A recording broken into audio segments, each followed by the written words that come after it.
Aïdjaman Lévi, quatrième partie, l'homme et le message. Aïdjaman Lévi, suñ ko waxee effectivement dinañ wax woyam ci Africa. D'ailleurs morceau bii di daw ni il faut ma jéem ko traduire en wolof.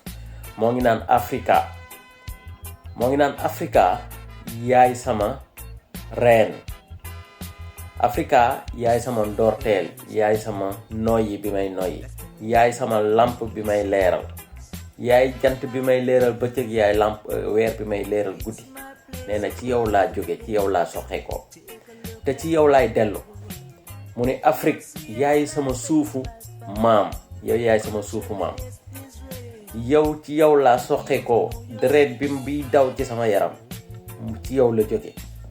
Africa wooma, mu ni Afrique wooma, mu ni fi ma juddoo sori na, juddi naa fu sori fi nga ne, wante sama xol mosoo ci génn. mu ni dañ ma jagatee takk ma yóbbu ma fu sori, wante taxul ma fàtte la, taxul nga génn sama xel ak sama xol ak sama xalaat. mu ni Afrique maa ngi dégg say tëgg ak say tambour ak say rythme su may nelaw, su may tëdd guddi yow laay dégg ñuy tëgg di dóor ay rythme. mu ni say montagne, say dex, sa ak jant bi leer ci biir yow moom may woo guddi ak bëccëg. mu ni dinaa ñibbisi, bis dina ñëw ma ñibbisi, wante su may ñibbisi du ma ëndaale jaasi, du ma ëndaale xej, du ma ëndaale pistolet, ndax ñëw ma pour xeex, wante dama ñëw pour faju si yow. ñëw faju tabax Afrique ci librement, ci maanaam ci benn buumu njaam du nekk ci benn doomu Afrique, du nekk ci man di nokk ci benn doomu Africa. mu ni dinaa ñibbisi ni xale di ñibbisee ci kër ndeyam ak baayam bi mu dëkk. mu ni Africa yow yaa ma moom. mu ni sama ruu bi dañ ko mooñaaleeg sa suuf. mu ni musuma la fàtte, musoo génn sama xel. mu ni même bañ ma jagatee sànni ma exilé ma, mu ni continuer naa di nekk sa doom yow Africa. donc gis ngeen Aïdjaman Africa ci album bi mu ngi def 1985 moo ngi wone mbëggeel profond bi mu am ak ay revendiquer ay originam racinam ne ci Afrique mère moom la jóge. maanaam waxoon naa leen vidéo bi jàll d'ailleurs une africaine bu nekk Ouganda, Maji, moom la mujj takk mu nekk ak moom.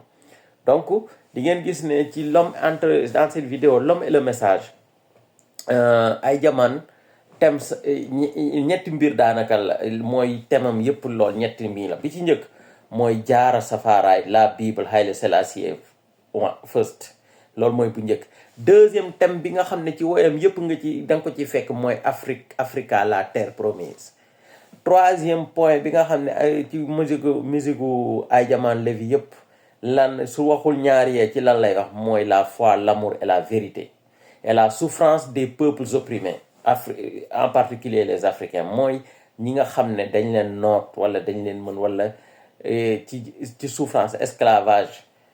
Aïdjaman Lévi peut-être ñu bëri dañuy foog ne Aïdjaman fi ne nii dee na, mais Aïdjaman deewu parce que moom philosophie rasta bi mu yor en fait du nit koo xam ne day dem ci ay réseaux sociaux wala, mais day jouer ay festival et puis ñëpp liñ koy xàmmee mooy moom day sol sabador comme sabador yi ma sol yi parfois yu weex tàll, ñëw ak ay dreadlocks am xam na, ñëw jouer ci festival, jouer musique, tànku neen lay def.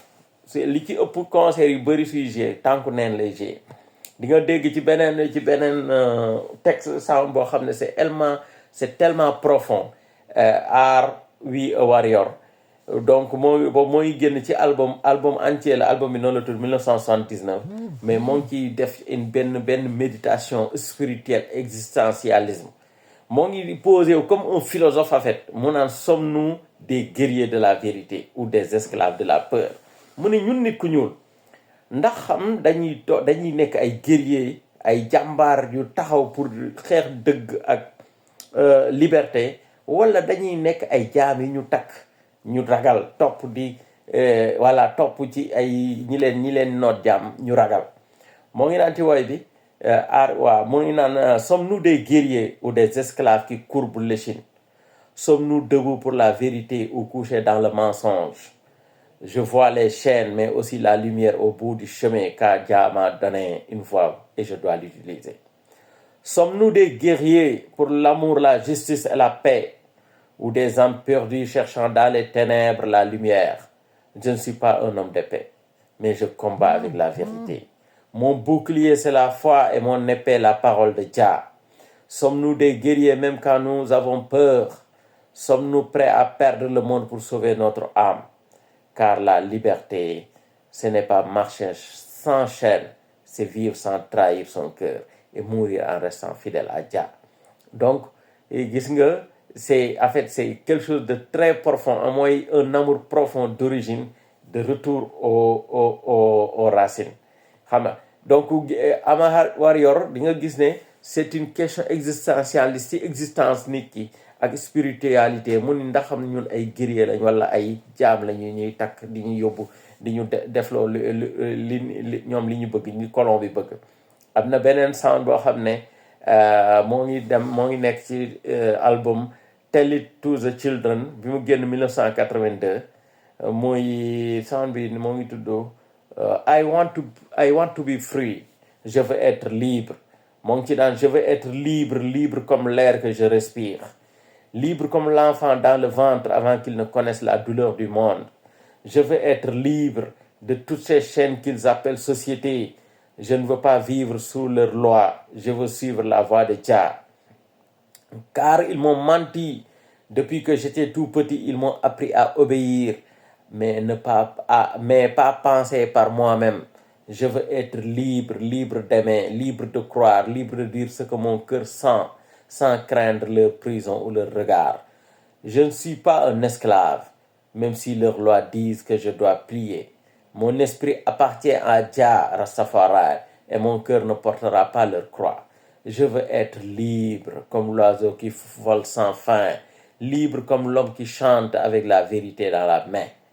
Donc, gis nga cri de cœur bi muy def ci woy boobu noonu, liberté spirituelle mais mentale ak physique. Liberté en fait, liberté ñetti degré la.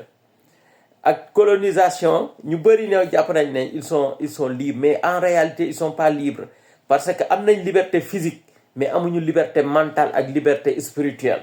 Mais dans cette chanson I want to be free, ay jamaan moo ngi wane ne il y a 3 formes de liberté: la liberté spirituelle, la liberté mentale et la liberté physique dans la pure tradition reggae roots rastafarisme et culture rastafarisme. Donc di nga gis ne Ay Jaman c'est quelqu'un qui est vraiment philosophe. Quand il écrit, quand il pense, il est vraiment philosophe quoi. C'est quelqu'un qui refuse les compromis commerciaux comme ni ma leen ko waxee, mais c'est quelqu'un qui est un vrai rasta quoi, un vrai rastafari. Donc liberté, gis nga jooyam yëpp mooy Africa, liberté, Haile Selassie, Africa, la terre promise, l'amour, la vérité et la foi, la libération des peuples opprimés. Maanaam nit ki ci boppam muy xalaatal boppam en fait liberté suñ koy waxee am na ñu bëri ñoo xam ne d'accord libéré mais jamais ñu xalaatal seen bopp. Dañuy copier li nit ñi di def wala diw nee na wala kii léegi-léegi sax dañ ko dem ba ci takk jabar dama gis ay histoire yu bëri wala muy ñu fekkee kuy bëgganteeg nit mais day xool en fait mësa am benn waay boo xam ne lu tax mu takk femme bi parce que noo bu ko woon en réalité femme bi dafa mësa ñëw benn xew seen kër waa kër gi gis ko nag ni kii de ni mel geen mun mujj takk femme bi. Mais man daan nañ waxtaan mais il n'aimait pas la femme te lu choix yu bëri même ci jënd yére wala leneen ak leen wala nii laay def wala nii laay solo non c'est dicté. Les gens ne sont en fait il y a beaucoup de gens qui ne sont pas libres. Cette forme de liberté des trois phases. Donc la liberté donc c'est à la fois elle est collective, spirituelle et personnelle. Parce que c'était en fait Ay Jaman il combat contre l'oppression, mooy nit ñi endoctriné ak injustice bi moom daf koy xeex et pour mën ci génn il prend la foi rastafarisme comme guide. Mooy seen téere Bible rastafarisme mooy moom lay xeexee forme de colonisation boobu, forme endoctrinement boobu